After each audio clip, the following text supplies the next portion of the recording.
Bumuhos ang pagkikiramay at pagpupugay na ihatid sa kanyang huling hantungan ang pumanaw na Ateneo student athlete na si Rene Baterbonia.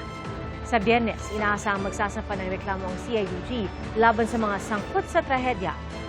Saksi si Marisol Abduraman.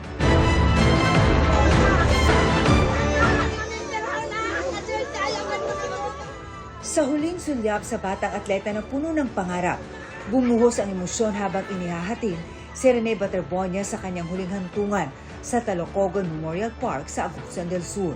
Naroon ang kanyang mga malalapit na kaibigan, kaanak, dating coaches at teammates sa Ateneo de Davao University.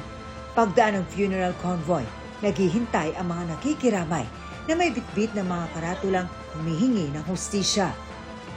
Nagpasalamat din ang ina ni Rene sa lahat ng mga sumusuporta at nagmamahal sa kanyang anak. Ako na akong pasalamat sa inyo tanan. Kabalo ko, abot mo din itungod sa inyong gugma sa akong anak. June 8 nang malunod si Rene sa team building activity ng Ateneo de Manila basketball team sa Dipacolaw, Aurora. Kabilang naman sa dumating sa Camp Crame si Ateneo de Manila University President Father Roberto Yap, kaugnay sa patuloy na investigasyon sa pagkalunod ni Baterbonia at Divine Adili. Sir, baka meron lang kayong statement, Father, maybe just a little more. Teka lang po, ma'am. Pero huwag ka naman ganun, sir. Kung makakawala ka naman, sir. Excuse me lang po, excuse me. Sa Biyernes, isasabitan namin sa DOJ for filing ang kaso.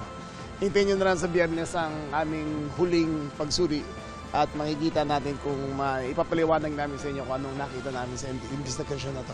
Ayon sa PNP, nasa 10 individual ang posibleng maharap sa reklamo na karamihan ay staff ng basketball team.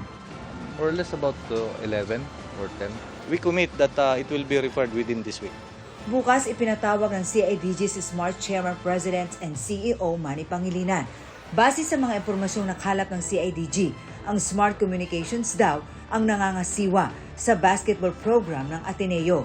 Itinanggi na ito noon ng MVP Sports Foundation. Ayon sa kanila, nagbibigay lamang sila ng pondo at hindi nila pagmamay-ari o minamanage ang nasabing koponan. Ako si Marisol Abduraman, ang inyong saksi.